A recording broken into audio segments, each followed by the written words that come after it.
Sejam bem-vindos ao Chá de Trovão com mais um vídeo que vocês mandaram. O Ti mandou pra nós mais um vídeo do Narras falando sobre One Piece. E agora vamos ver Arlong Park. É incrível. É incrível! É isso aí. Olha, vamos ver. Ai, meu Deus do céu. Vamos ser odiados por fanzeiros de One Piece de novo. Vamos lá. Arlong Park, o arco onde a maioria de vocês me falou que é aqui que o One Piece te pega de jeito. É? Como será que o Oda fez aqui? com que tantas pessoas considerassem que esse arco é um marco em One Piece? Será que é tudo isso mesmo? Eu sou o narrador e nessa história eu vou te contar sobre a segunda parte da minha análise sobre One Piece. Eu tô esperando. Esse vídeo faz parte de uma playlist analisando todos os arcos quando de One One Piece Piece. vai ser tipo a melhor Se você obra não da minha viu os vida. outros vídeos, Eu tô clica aí no esperando. card pra ver depois. Os arcos não estão divididos exatamente como no mangá. Eu fiz uma divisão específica que marca alguns pontos narrativos dentro da história. Hoje vamos analisar do capítulo 69 até o 105 no mangá. E esse vídeo Novamente, não é um mangá. vídeo analisando a história, e Mais sim uma vez, a narrativa mangá, de One não Piece. anime. Aqui vamos discutir Né? sobre as técnicas de escrita usadas Eu não pelo conto, Eiichiro velho. Oda Ah, tá, e entendi. tentar entender como ele faz o leitor se importar com a história. Anos atrás. Sem mais Rapaz. delongas, vamos lá. E primeiramente, Arlong Park é muito bom! Ah. Realmente o que vocês Mas o Thunder é velho, não sei o que. Gente, quando eu era só um jovem Thunderzinho, né, com os meus 15 anos, 14 anos de idade, quando eu comecei a navegar no mar de internet para encontrar animes, e isso faz muito tempo, vocês não querem saber quanto tempo faz, eu tentei entrar em One Piece 2 vezes e não foi. Eu não passei do começo de One Piece. Eu tentei mais. Eu fui mais longe com Bleach do que One Piece. Pra vocês terem ideia do quanto eu não conseguia assistir One Piece. Dos três grandes pilares da Jump, quem eu escolhi na época foi Naruto. Naruto eu gostei bem mais do que os outros dois e acabei embarcando. One Piece eu nunca dei uma mínima. Nunca dei uma mínima, cara. Infelizmente, o pirata que estica não entrou no meu coração não, cara. falaram nos comentários estava certo. E esse arco meio que demonstra toda a proeza do Oda em fazer uma história emocionante, Faz quanto que nos tempo? faz nos Não- importarmos com os não, isso acontecimentos, não existe sentindo na matemática pra isso. pele o que os personagens sentem. Mas também, talvez, o autor estivesse um pouco desgastado no final, já que a batalha com o Arlong tem uns probleminhas.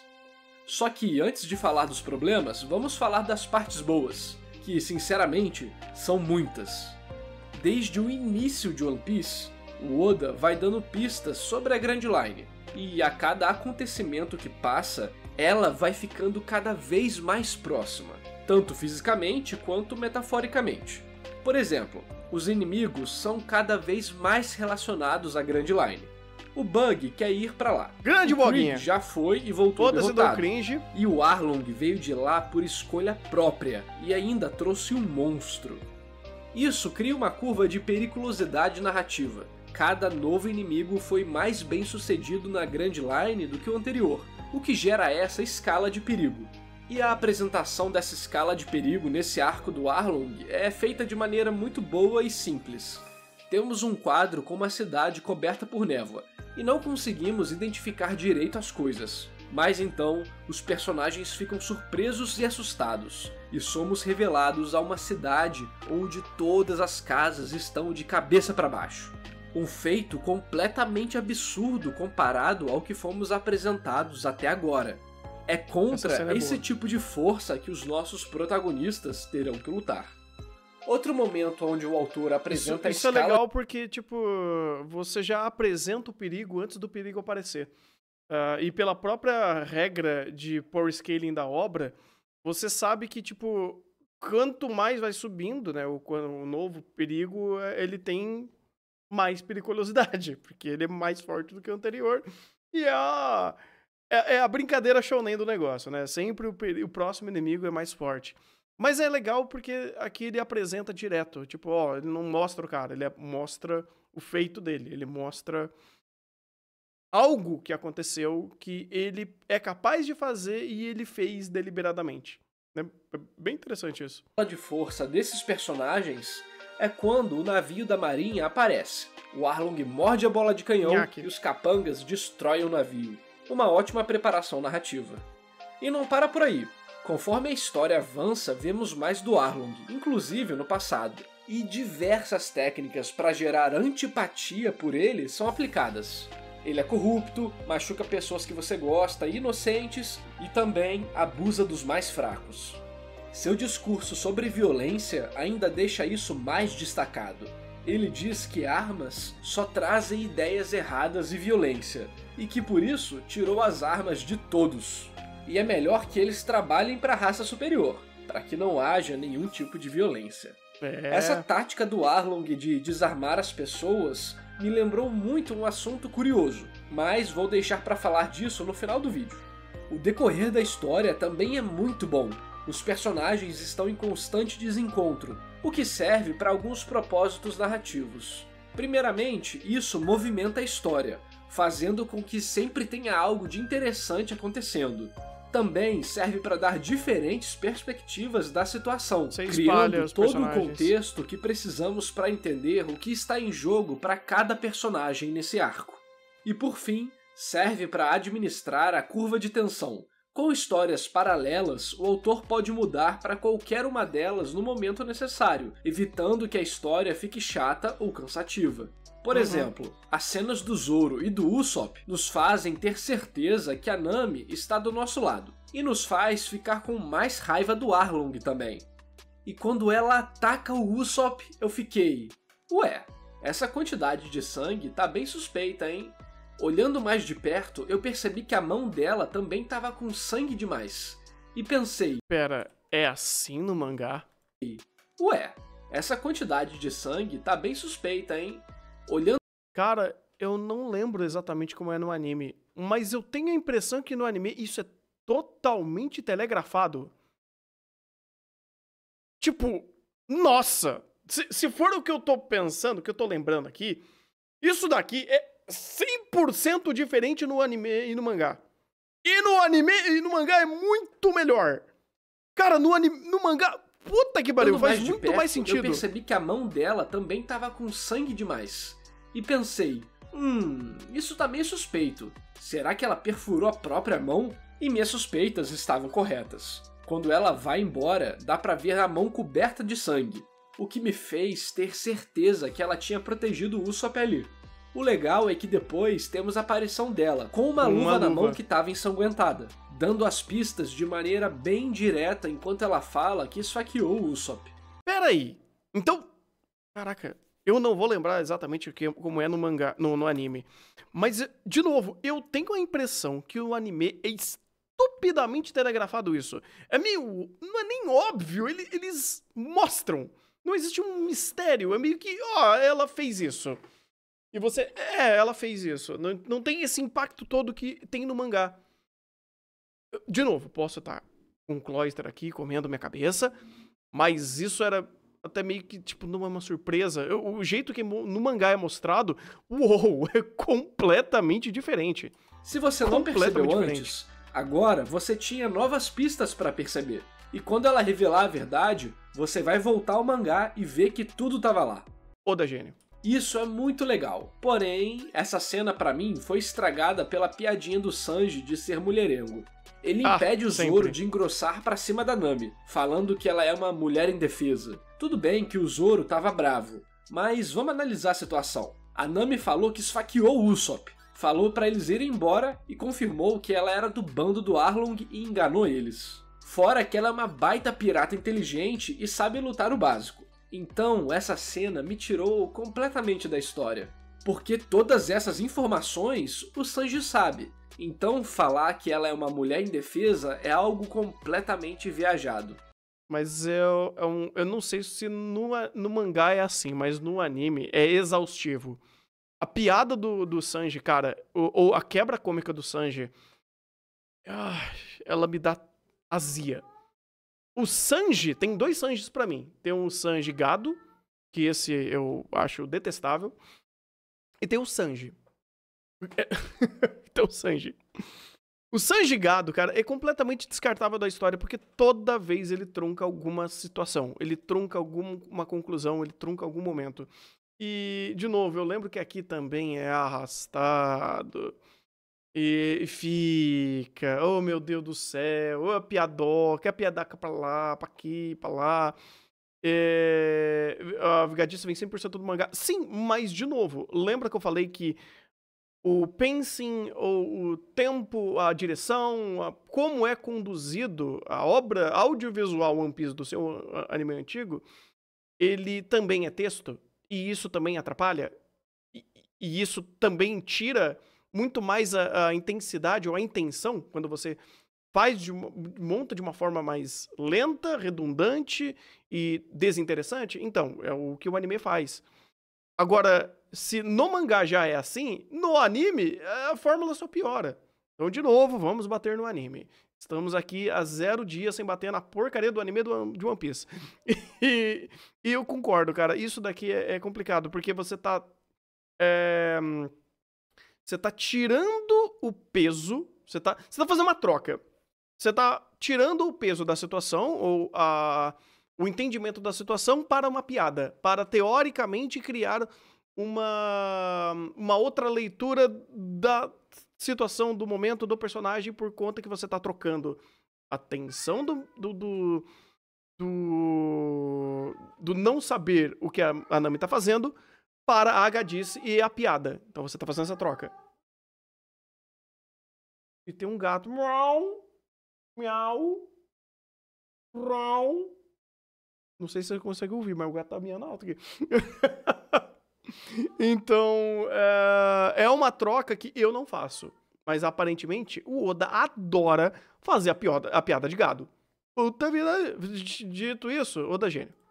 Pra ele falar um absurdo desses, o background narrativo do Sanji precisaria reforçar algo assim. Mas a única coisa que foi apresentada como acima de todas as regras pro Sanji é dar comida para quem passa fome. E isso foi muito bem transmitido. Então eu realmente não gostei dessa cena. Ou seja, se não é alguém passando fome, a piada vem depois. Tipo, coisas do Sanji. Tipo, alguém passar fome, Gadice o resto. Meu palpite pra essa cena ser assim é porque foi a maneira que o autor encontrou pra essa situação se desenrolar sem que a dinâmica dos chapéus de palha fosse comprometida no futuro. E isso acabou gerando o início da terrível piadinha do Zoro versus Sanji. Mas mudando de assunto, teve uma coisa que me deixou com uma enorme dúvida. O Arlong tá controlando a ilha, certo? Ele obriga os habitantes a pagarem ele, e também destruiu todos os navios para ninguém fugir. Então, como essas pessoas ganham dinheiro? Pensa comigo, se os habitantes da ilha não podem fazer comércio com mais ninguém do exterior, o cofre deles simplesmente vai se esvaziar. Então, independente de alguém comprar uma laranja com a Nojiko, o dinheiro não sai da vila, e no final eles têm que pagar valores absurdos pro Arlong, o que simplesmente vai esvaziar os cofres de todo mundo, já que o dinheiro que eles dão pro Arlong não volta pra eles. Eu não peguei algum detalhe ou isso é um furo de roteiro mesmo, porque eles ficam 8 anos assim. 8 anos? Cacete, menor. 8 anos, tipo, você drenando os recursos de uma vila não faz nem sentido. E eu não sei se o Arlong ele faz alguma coisa que gera algum trabalho análogo a condições extremas, vamos deixar dessa forma, do povo desse vilarejo. Aí eu já não lembro, mas... Caralho! 8 anos no lugar drenando ele! Cacete! E se você não tem fluxo novo de dinheiro, simplesmente vai acabar uma hora. Sim. Fica aí o questionamento. Me responda aí nos comentários, por favor. Agora, indo pro carro-chefe desse arco, que é a construção da Nami, realmente foi incrível. Tanto na parte narrativa, quanto na parte dos acontecimentos mesmo. A criação desse contexto todo foi incrível. Percebe comigo. A Nami briga com a Belle Mary, negando os laços emocionais entre elas. E depois de tomar um tapão na cara, ela foge. Para pedir desculpas pelo exagero, a Belle Mary decide fazer um jantar especial. Mas, por causa disso, o Arlong vê a fumaça da chaminé da casa dela. Então, sem dinheiro para pagar pela vida dela e das filhas adotivas, Belle Mary se recusa a esconder a existência das duas, preferindo a morte do que negar os laços entre elas. Percebe a rima dessa história? Tudo está envolto nesse tema de laços. A convicção da Belle Mary fala mais alto do que qualquer outra coisa, e ela toma uma atitude considerada idiota por muitos, mas que era a única coisa a se fazer para ela. É um momento muito poderoso de personagem. Todo esse processo gera empatia pela Nami e entrelaça muito bem as causas e consequências dos acontecimentos da ilha, e faz a gente ter cada vez mais raiva do Arlong. O impacto narrativo da morte da mãe adotiva da Nami é enorme. Todos esses momentos fortes de personagem e momentos fortes de criação de arco de vários personagens no passado da Nami faz com que tenhamos muita empatia por ela e mostra a enorme teia narrativa que o Oda criou. E depois de usar várias histórias incríveis como base para uma história mais incrível ainda, o Oda dá uma baita recompensa narrativa. Depois da Nami recusar ajuda de novo e de novo, quando o leitor já tá com vontade de dar um tapa na cara dela, ela vira pro Luffy e fala: Luffy coloca o seu chapéu na Nami, a confortando da mesma maneira que o Shanks confortou ele, e brabo demais, ele grita: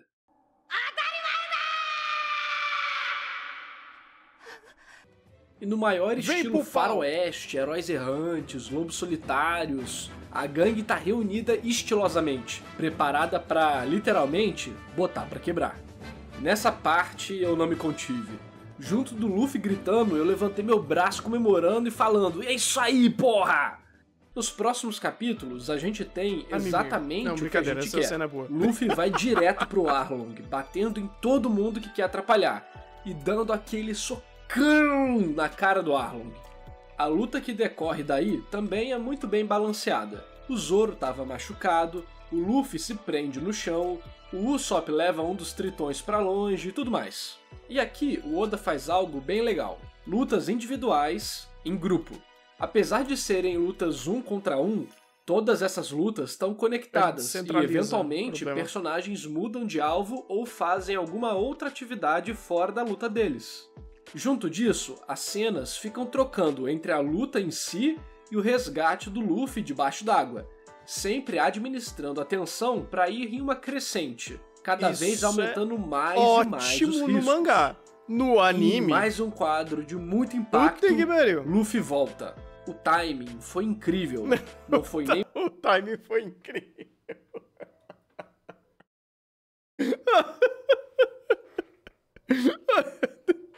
Desculpa.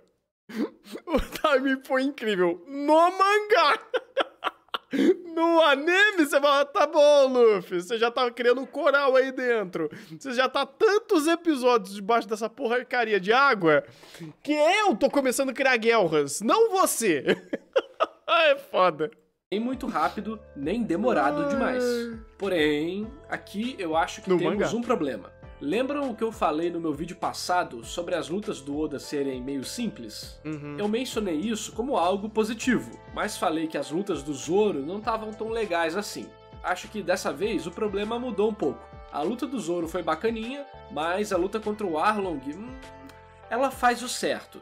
Tem ciclo de tentativa e falha, a escala vai cada vez aumentando mais, só que ela não vai além disso. O cenário tem até uma boa utilização em um momento ou outro, com o Arlong entrando na água, mas depois disso é completamente ignorado. No mangá. Viram só pedras sendo destruídas, enquanto a luta com Don Krieg deixou uma tensão narrativa muito maior.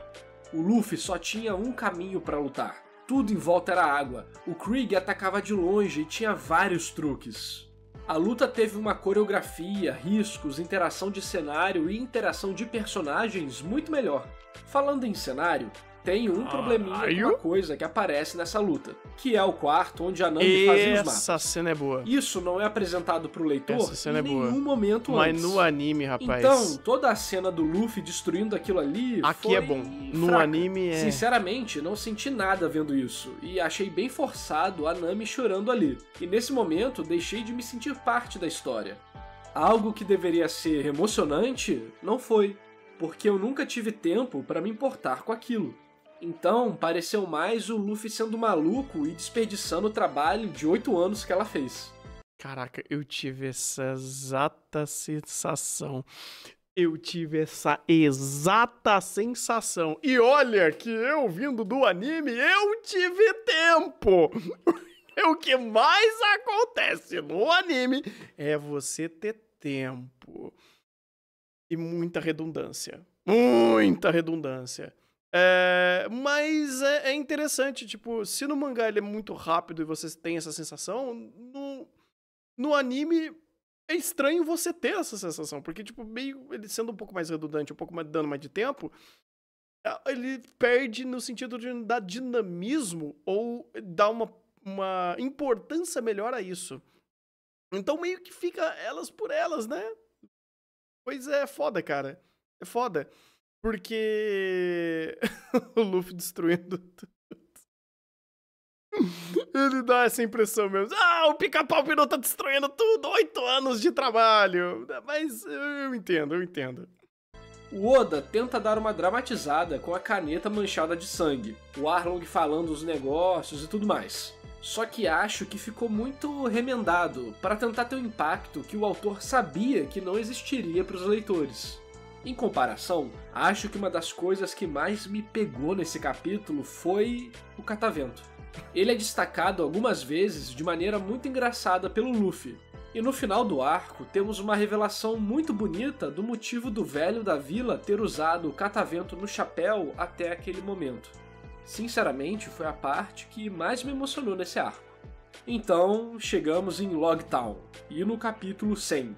Mas antes de falar dele, se inscreve no canal, dá o like e ativa o sininho. Toda semana eu posto vídeos analisando animes, mangás e jogos de maneira técnica. Sinceramente, acho que esse é um dos melhores capítulos 100 que eu já vi. Essa foi a primeira marca de One Piece, e também é o início narrativo da ida à Grand Line. E enquanto eu escrevia esse roteiro, eu pensei, cara, 100 capítulos, mais de 2 anos de publicação, e a aventura nem começou? Como assim? Pra melhorar mais ainda, o capítulo acontece em um baita local icônico, com personagens novos muito interessantes e a aparição da Álvida e do Bug, que, pra quem não sabe, estavam tendo a sua própria história secundária na capa dos capítulos, junto com o Helmeppo e o Kobe. Tudo se conecta no capítulo 100, e é realmente assustador como o Oda coordena tudo isso, criando um baita momento narrativo. No capítulo 100, Luffy aceita sua morte. Como ele disse antes, ele morreria pelo seu sonho, e assim o fez. Se não tivesse sido salvo por um relâmpago.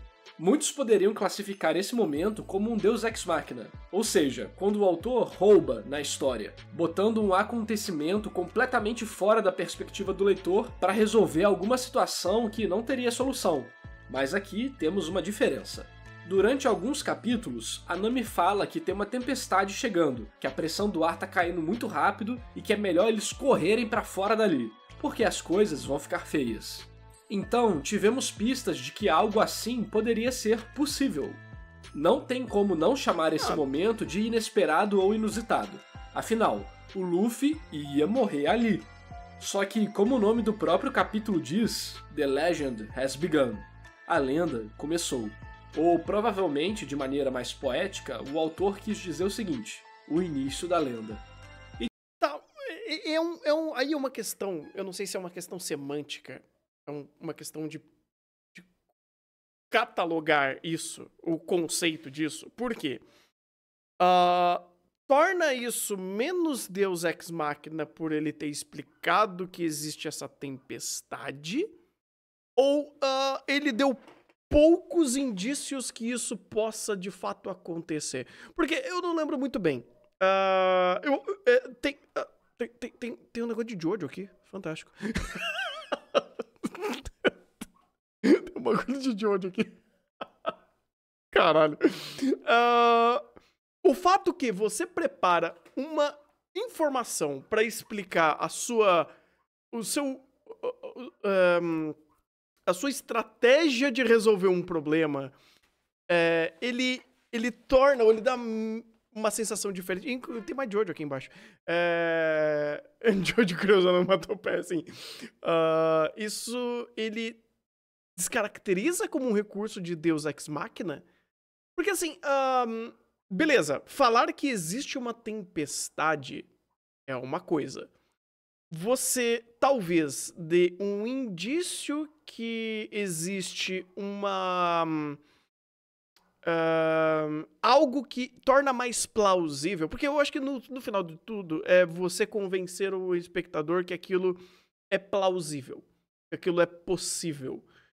Tudo bem, tem aspecto dramático disso, o aspecto simbólico disso, de você fazer o Luffy renascendo das literalmente cinzas, você fazer uma puta catarse da cena. A cena é extremamente catártica. Porra, é um raio caindo e salvando. E como você desdobra as interpretações em cima disso. Agora, fazer essa cena crível, apenas dando uma explicação prévia de vai chover, será que é o suficiente? Aí começa, de fato, a ser o quanto o autor se preocupa em tentar fazer isso suficiente, e quem está lendo se convencer disso. Porque, por exemplo, existe alguns indícios que você pode fazer, e eu não tô lendo o mangá inteiro aqui, mas só pela essa cena, ele começa a tornar um pouco mais crível uma situação dessa acontecer, por quê? Beleza, vai chover, todo esse negócio de pressão do ar e tal, beleza. A Nami falar isso porque ela manja de tempo, legal, isso dá um bom indício. Você fazer isso dentro de uma clareira, ou de uma... Não uma clareira, é uma praça pública, porque é uma praça, querendo ou não, aqui é uma praça. E bem no meio da praça você tem uma construção de madeira alta o suficiente para ser possível para raio, é outra coisa que denota isso, outra coisa que torna mais plausível. Então, eu fico uma dúvida genuína. Quantos indícios de tornar um evento plausível ele é dado ou ele acontece até inibir o efeito Deus Ex Machina?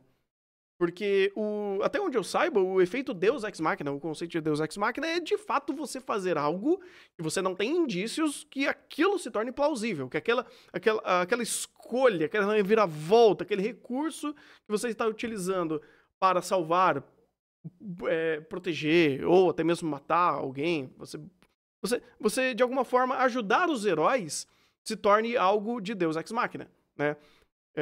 E sabe, aqui, sei lá, talvez daria pra ter um pouco mais de indícios.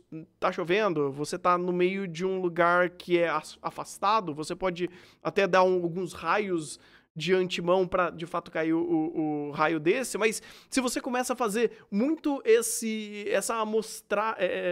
você mostrar muito esses pequenos indícios e dar o raio direto, ele talvez perderia um pouco mais do clima, porque perderia a surpresa, porque você está vendo uma chuva, e você está vendo raios caindo, e, sabe, é muito dessa dosagem. Como que o autor vai escolher fazer isso?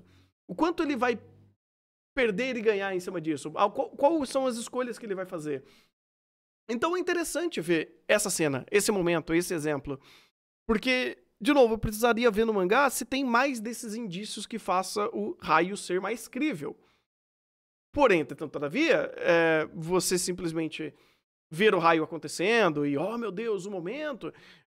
Se você estiver conectado sentimentalmente e com uma perspectiva muito mais sentimental ali, ou até mesmo ao símbolo disso, o recurso em si, ele é menos importante.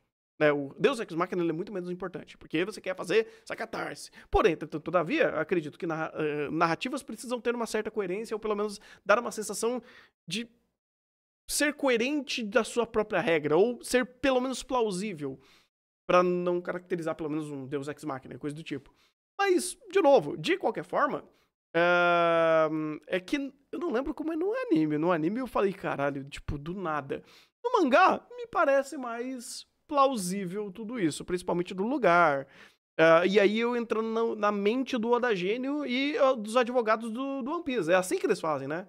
É assim que eles fazem. Tipo, não, vamos aqui passar o pente fino das coisas e aí a gente descobre de fato que o Oda é gênio. Talvez eu esteja entrando nessa espiral. Máquina. Ou seja, quando o autor rouba na história, botando um acontecimento completamente fora da perspectiva do leitor para resolver alguma situação que não teria solução. Mas aqui temos uma diferença. Durante alguns capítulos, a Nami fala que tem uma tempestade chegando, que a pressão do ar tá caindo muito rápido e que é melhor eles correrem para fora dali, porque as coisas vão ficar feias. Então, tivemos pistas de que algo assim poderia ser possível. Não tem como não chamar esse momento de inesperado ou inusitado. Afinal, o Luffy ia morrer ali. Só que, como o nome do próprio capítulo diz, The Legend has begun. A lenda começou. Pô, mas olha que interessante. Aqui não tá chovendo, está? Tipo, o sol caiu, raio de graça? Porque, pô, se o Oda escolhe fazer até uma ambientação mais pesada com uma chuva, com menos luz, até dá um climinha legal aí, né? Tipo, começa a chover e tal, som de raio, você pode... É que, quem iria aproveitar melhor esses recursos é, de fato, numa obra audiovisual. Mas o One Piece não tem obra audiovisual, né? Tirando agora que tá tendo produção, né? E o live action, nessa época ele não tinha produção audiovisual. E chamar aquilo de produção audiovisual é me chamar de uma samambaia. Eu sou uma samambaia. Então, a chuva começou após o raio. Então, viu? Se trocasse alguns eventos, você dava um climinha extra, né? Quem sabe no The One Piece, com a Witch fazendo, dá pra dar umas arrumadinhas ali. E dá pra fazer. De novo, são escolhas. Eu acho que não existe o certo e o errado escrito em pedra, de fato. São escolhas. Algumas, né, mais interessantes, outras menos interessantes e tal. Afinal, o Luffy ia morrer ali. Só que, como o nome do próprio capítulo diz, The Legend has begun. A lenda começou. Ou, provavelmente, de maneira mais poética, o autor quis dizer o seguinte: o início da lenda. E de fato, o que acontece é digno de uma lenda. O local, as pessoas, os acontecimentos, tudo preparado durante 100 capítulos para culminar em um caos coordenado como um maestro coordena uma orquestra. Os próprios personagens admitem o absurdo da situação e ficam incrédulos. Tá, eu retiro um pouco do que eu disse. O palquinho aqui, eu esqueci o nome disso. Tem um nome disso daqui. Ele é bem menor do que as outras construções em volta, então cair um raio aqui, talvez cairia mais nessas torres aqui. Mais ou menos. Aí você poderia, sei lá, fazer esse bagulho ser maior. Eu não sei. Eu tô pensando aqui. Resultando em mais acontecimentos inesperados ainda. Foi o dragão. Por isso que eu acho que esse relâmpago não é um deus ex machina. Ele permanece no limite da fantasia, das grandes lendas, que, quem sabe, naquela chance de 0.00001%, teve alguma coisa que realmente aconteceu. E mesmo que você tenha achado que o relâmpago foi uma baita mentira, o Oda sabe que teve pouco tempo para justificar isso no início. Então, ele bota mais justificativas durante o capítulo. Claro que explicação futura não justifica erro passado. Mas volta ao ponto. Eu sei, eu acho que é meio que chovendo molhado aqui. Entendeu? Chovendo molhado. Nossa, como eu sou muito bom de metáfora. Meu Deus do céu, tá quente aqui. Tava frio, agora ficou quente. Eu tô ficando velho. Acho que eu tô na menopausa. Então. O que eu tava falando mesmo? Me perdi. É o seguinte. Ele poderia, talvez, criar uma situação de de cena, né? Criar uma montagem da cena ou criar um ambiente que aquilo torne mais crível. Mas, de novo, eu sei, é complicado, porque se ele vai explicar depois por conceitos e de repente tinha um cara, o Enel mandou aquele raio, sei lá, ou o dragão branco de olhos azuis que tava lá em cima da Akuma Akuma, não sei das quantas, fez o raio cair. Não sei se é tão melhor, não sei se é tão legal. Às vezes você pensar uma cena que torne aquilo mais crível é um pouco melhor. Eu acho que ele meio que se auto-explica dependendo da situação. Você tá num palanque de madeira, metal, no meio de uma chuva. Qual é a possibilidade de fato cair um raio? Muito maior do que um palanquinho ali e tal, e simplesmente, pau, cair. Então, às vezes... de novo, eu sei, é difícil. Porra, pensar numa obra semanal e com o calibre de One Piece é muito difícil. Mas... Enfim, eu acho que são coisas que é entendíveis. São entendíveis. Como foi no mesmo capítulo, fica menos grave essa infração. E continuando, um homem misterioso aparece. O Smoker sabe quem ele é. Dragon. Um cara que aparece no início do capítulo, aparentemente interessado no Luffy, e que aparece especificamente quando o Luffy tá de cabeça presa no chão. E então o pirata de borracha é jogado pra longe com um forte vento. E, incrédulo com a situação, o Smoker pergunta por que o Dragon tá ajudando o garoto. E ele responde: não há razão pra deter a jornada de um homem. E essa cena me deixou com muita curiosidade. Uma rajada de vento bem na hora que o Luffy tava preso, a ponto de jogar ele pra longe. Quem diria, não? Isso não é comum. Indo conferir no anime, vi que a rajada era verde. E isso me deu todas as respostas que eu precisava. A pressão caindo, uma tempestade se formando, um tornado. Esse homem salvou o Luffy de ser executado, criando uma tempestade. Esse homem, Dragon Monkey, tem alguma coisa aí. Afinal, quem é ele? Quem são os pais do Luffy? Quem são os pais da Nami, do Zoro, do Sanji? Aí torna então, mais sim, incrível. Houve uma licença poética para um ato quase não explicado narrativamente, mas que, sinceramente, não me incomodou.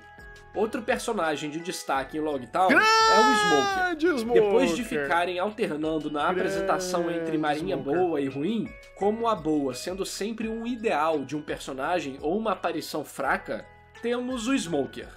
Um homem com cara de mal, que fuma 2 charutos ao mesmo tempo e é mencionado anteriormente como monstro diversas vezes. O Oda prepara tudo isso pra gente, pra então mostrar uma menininha trombando nele e perdendo seu sorvete, com seu pai aterrorizado por ela ter sujado a roupa do Smoker. Mas ali o Oda não me enganou. Viu o truque vindo de longe. O Smoker agacha e diz: desculpa, garotinha, parece que minhas calças comeram seu sorvete. Toma, compra um de 5 bolas agora. Esse contraste de cara mal com coração bom é uma das coisas mais fáceis de se vender na mídia, e vi isso chegando de longe. É a famosa técnica de ajudar uma criancinha para gerar empatia. Eu falo mais sobre essas técnicas mas aqui é uma faca de 2 gumes, né? Porque ele ser cuzão era tão esperado quanto ele ajudar. Então, tipo, porque esse trope já meio que aconteceu algumas outras vezes. A gente já viu o cara mal fazendo coisa mal com gente menor aqui. Ou a Marinha fazendo isso. Um bom contraponto aqui é nos primeiros capítulos com o cara lá do martelão, né? Do machadão. Lá você via gente da Marinha sendo escroto. E todo mundo tendo medo. Aqui, um cara da Marinha. Um Morgan. Acho que um dos subordinados dele. Sendo escroto pra caralho. O próprio filho dele, né? Eu esqueci o nome dele. Então, tipo, querendo ou não, era meio que esperado os dois, porque o trope é igual. É o cara malvado. Legal. Ele é o cara com cara de mal da Marinha. Ele pode ser cuzão ou não. Mas a gente já viu o não sendo. Sendo. Então, o não sendo também pode ser esperado. Meio que, tipo, ok.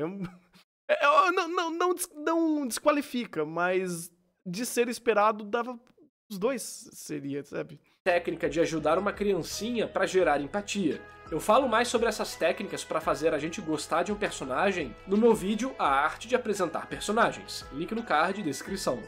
E assim partimos pra Reverse Mountain. E o Oda não se segura no Kishotenketsu, a estrutura narrativa oriental que sempre bota uma surpresa quase no final do capítulo. Logo quando estamos descendo para iniciar a aventura na Grand Line, uma enorme baleia aparece.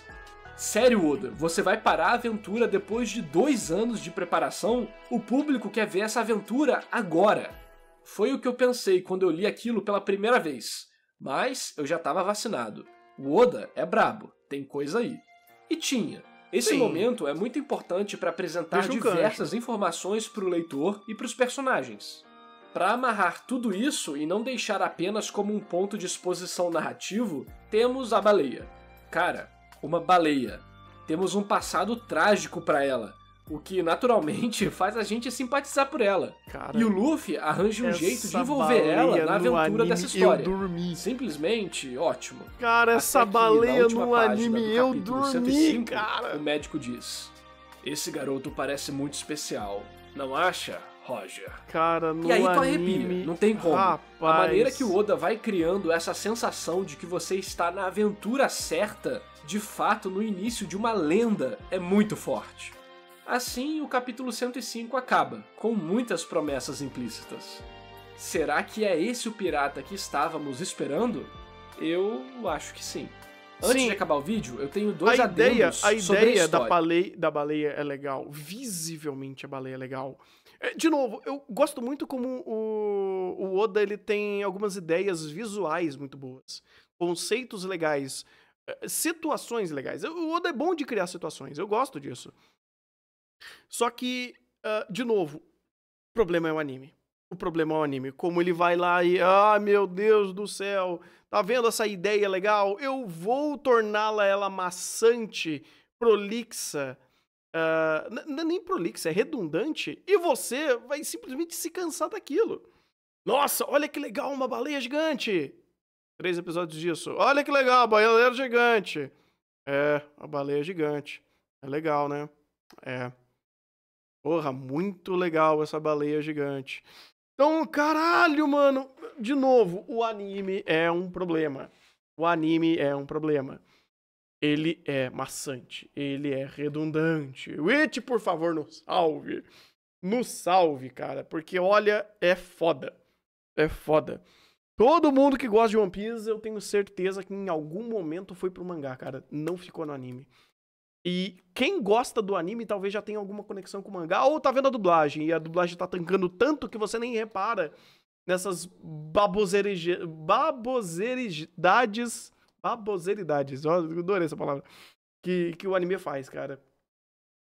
Pensa um arco com todo o mangá, dura 5 capítulos, são 5 capítulos. Não, tudo bem. E, cara, isso faz toda a diferença. As cenas, né, as páginas que o Narras mostrou aqui, e eu comparando mentalmente com a minha falta de memória do anime, é um esculacho.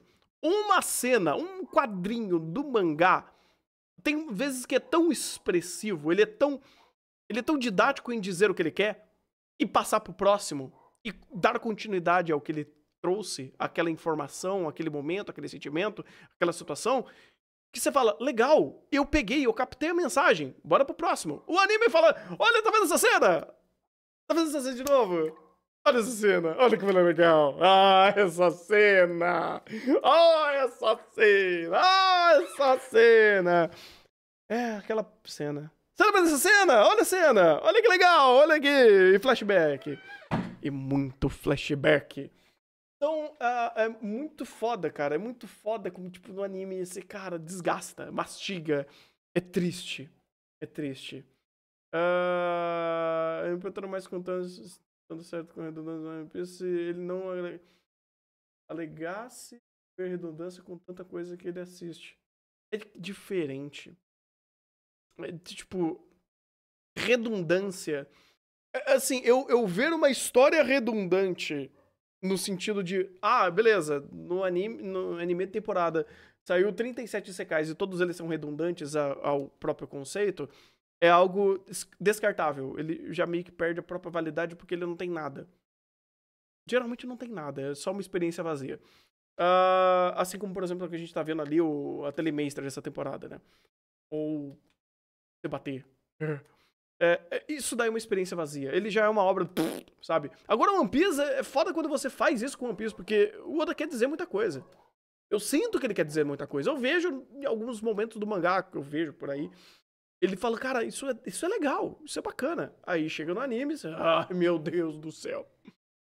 De qualquer forma, mais uma vez, Thunder reclamando do anime e dizendo que talvez o mangá pode ser bem interessante, porém, entretanto, todavia, o anime ele fez uma coisa comigo que eu não sei se um dia eu vou superar. Eu simplesmente não sei se eu consigo entrar com tanta essa vontade, gana, e que da hora, One Piece, Pô, bom pra quem gosta, eu tô de boa. Eu tô de boa. Oda gênio. Mas é isso. Valeu, tipo, no vídeo. Mais um excelente vídeo, Narras. E é isso aí. Vou deixar o link dele aqui embaixo, né? Do vídeo original. E eu vou ficando por aqui. Excelente gatinho bonito. É isso aí. Um bom anime. Até o próximo vídeo.